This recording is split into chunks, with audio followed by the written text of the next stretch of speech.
Welcome back, friends. I'm Annabelle, and I'm here to read. Every week, first we read a piece of classic literature together, and then we talk about it. If you would like to follow along, down in the video description box, along with some source links and a link to the author's biography, there's a copy of a free ebook. And incidentally, down there's also a subscription button, just in case. This week, we are reading The Story of an Hour by Kate Chopin. Knowing that Mrs. Mallard was afflicted with a heart trouble, great care was taken to break to her as gently as possible the news of her husband's death. It was her sister Josephine who told her in broken sentences, veiled hints that revealed and half concealing. Her husband's friend Richards was there too, near her. It was he who had been in the newspaper office when intelligence of the railroad disaster was received, with Brentley Mallard's name leading the list of killed. He had only taken the time to assure himself of its truth by a second telegram, and had hastened to forestall any less careful, less tender friend in bearing the sad message. She did not hear the story as many women have heard the same, with a paralyzed inability to accept its significance. She wept, at once, with sudden wild abandonment in her sister's arms. When the storm of grief had spent itself, she went away to her room, alone. She would have no one follow her. There stood, facing the open window, a comfortable, roomy armchair. Into this she sank, pressed down by a physical exhaustion that haunted her body and seemed to reach into her soul. She could see, in the open square before her house, the tops of trees that were all aquiver with the new spring life. The delicious breath of rain was in the air. In the street below, a peddler was crying his wares. The notes of a distant song which someone was singing reached her faintly, and countless sparrows were twittering in the eaves. There were patches of blue sky showing here and there through the clouds that had met and piled one above the other in the west facing her window. She sat with her head thrown back upon the cushion of the chair, quite motionless, except when a sob came up into her throat and shook her, as a child who had cried itself to sleep continues to sob in its dreams. She was young, with a fair, calm face whose lines bespoke repression and even a certain strength. But now there was a dull stare in her eyes, whose gaze was fixed away off yonder on one of those patches of blue sky. It was not a glance of reflection, but rather indicated a suspension of intelligent thought. There was something coming to her, and she was waiting for it, fearfully. What was it?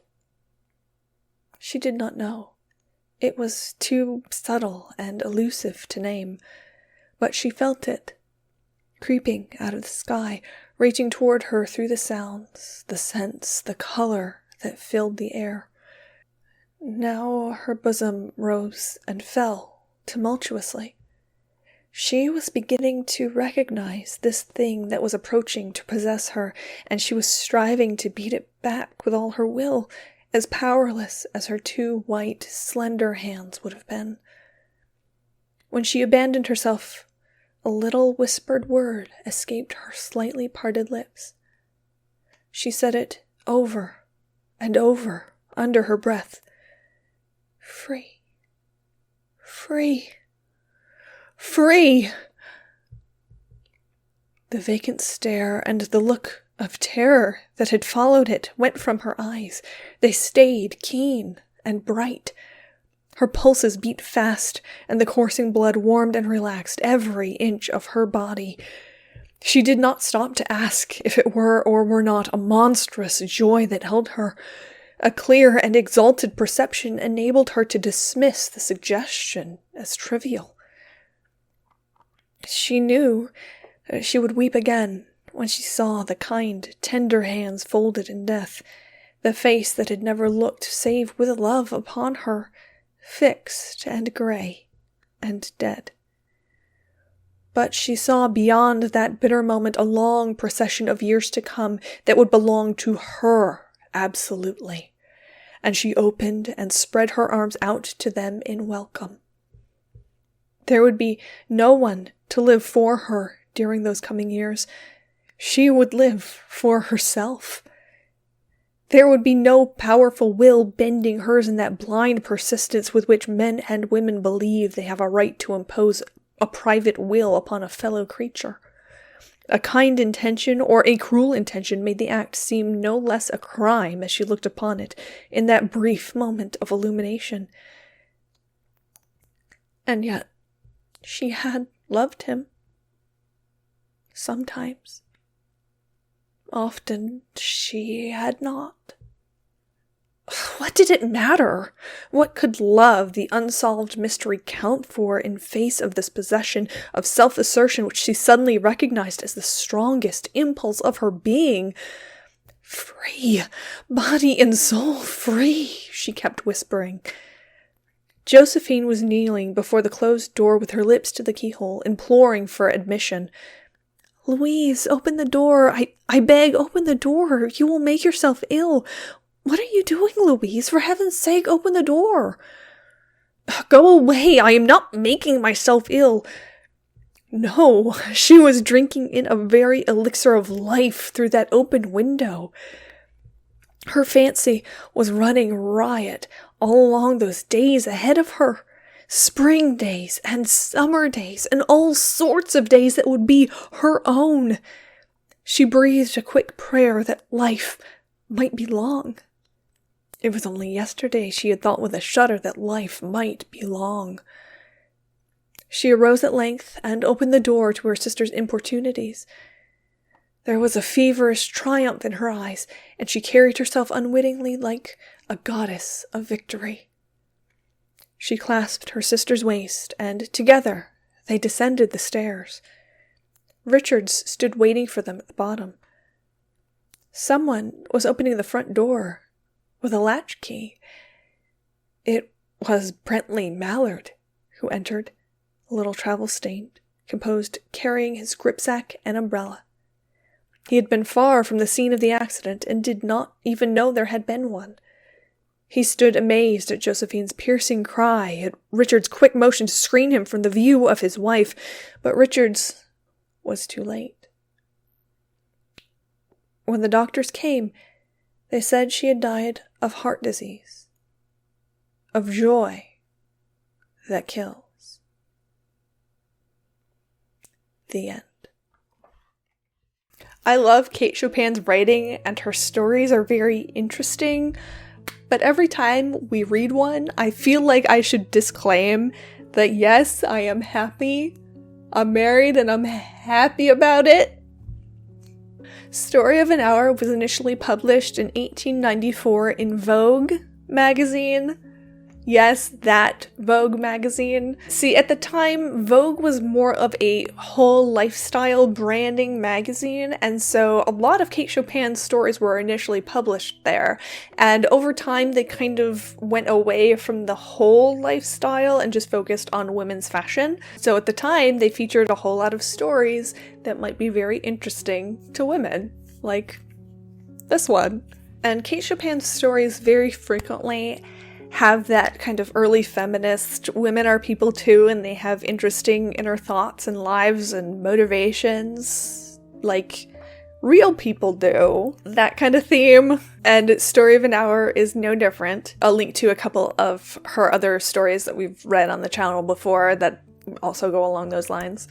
I find this one very, very interesting because usually there's a reason, and she kind of explicitly said he was always, kind and caring to her, but she just wanted to be on her own, and that wasn't really a thing that women did at that time.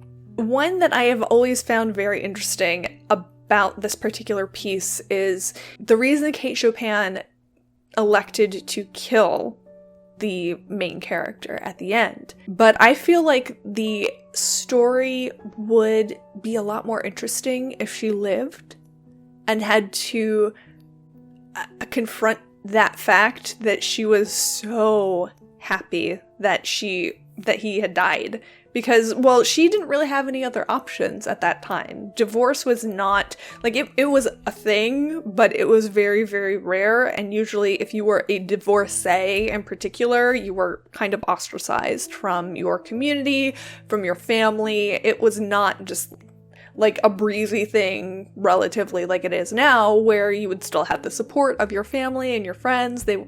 Usually they would drop you cold.